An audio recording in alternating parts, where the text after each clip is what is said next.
All right, he says that what I have done is to present a micro project, Muslim village. Well, what about the macro? What about the resources of the Ummah today? What about the oil that we have?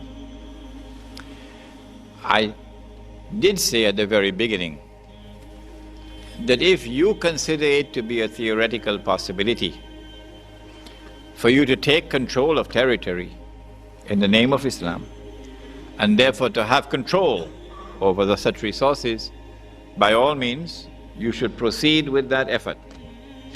Never should it ever be said that Imran Hosein dissuaded you from it or attempted to prevent you from it.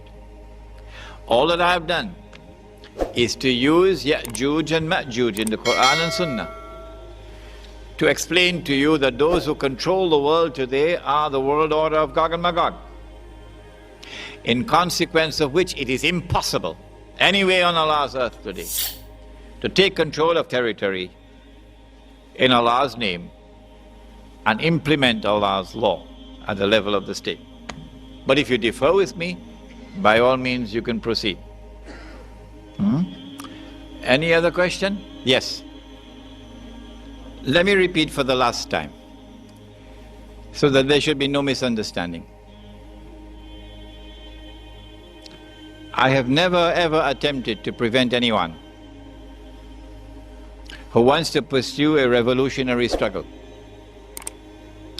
to take control of territory in the name of Islam and to establish the deen. This is the philosophy of Jamaat Islami of Pakistan. This is the philosophy of Tanzim Islami of Pakistan. This is the philosophy of Hizb ut-Tahrir and so many other Islamic organizations. And I am not involved in a quarrel with my brothers. Oh no. I admire and I have tremendous respect for those who are struggling in the cause of the deen at this level. All that I ask you to do is to read the chapter of my book, Jerusalem in the Quran, on Gog and Magog. And then if you differ with me, respond to me. You can respond to me privately with an email and take me up on the subject. And if I'm wrong, correct me. Okay? You can respond to me publicly. You can write a book to refute what I've written.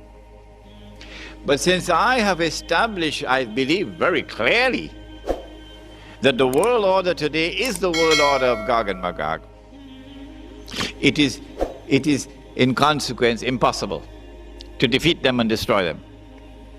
They will not. They're waging war on Islam, and no matter where on the face of the earth you attempt to establish Islam, the last effort being in Afghanistan with Taliban, and Taliban pursued their objective with very great sincerity. Whatever the differences I have with Taliban, I do not question the sincerity of Taliban. And yet they were destroyed. The government was destroyed, of course, but they are hiding in the mountains, and inshallah they will come out again, and there will be another day. Any other questions? Yes? As you said yesterday, being able to recognize Dajjal will be as hard as trying to see a black ant on a black rock on a dark night. Wait a minute, no. I didn't say being able to recognize Dajjal. The Prophet said, sallallahu ta'ala alayhi wasallam, that the shirk, the attack of shirk, which will come from Dajjal, that shirk would be as difficult to recognize as a black ant on a black rock on a dark night. You don't need to have a PhD to understand. The only way you'll be able to see a black ant on a black rock on a dark night is if you have light. You don't need a PhD for that. If you have Noor. And so the only one who will be able to see and recognize the attacks of Dajjal will be the ones who have Noor with which to see. But this Noor, this light is not sold in the stock market. No. You can't get this Noor from a Darul Uloom, not even Al-Azhar University. Where does the Noor come from? Yahdillahu linurihi man yasha. Allah guides to His Noor whomsoever Allah wishes to guide.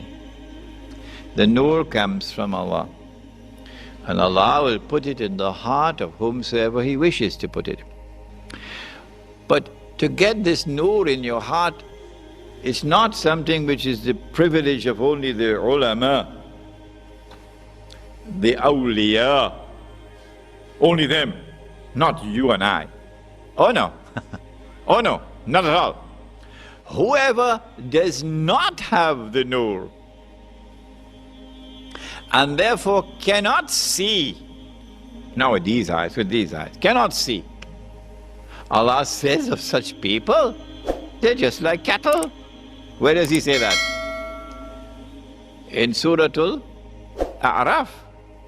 وَلَقَدْ ذَرَأْنَا لِجَهَنَّمَ كَثِيرًا مِنَ الْجِنِّ وَالْإِنسِ لَهُمْ قُلُوبٌ لَا يَفْقَهُونَ بِهَا وَلَهُمْ أَعْيُنٌ لَا يُبْصِرُونَ بِهَا وَلَهُمْ آذَانٌ لَا يَسْمَعُونَ بِهَا.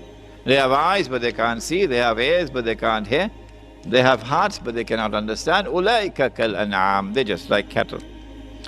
And so this is why that Noor is so important to understand the world in the age of Dajjal.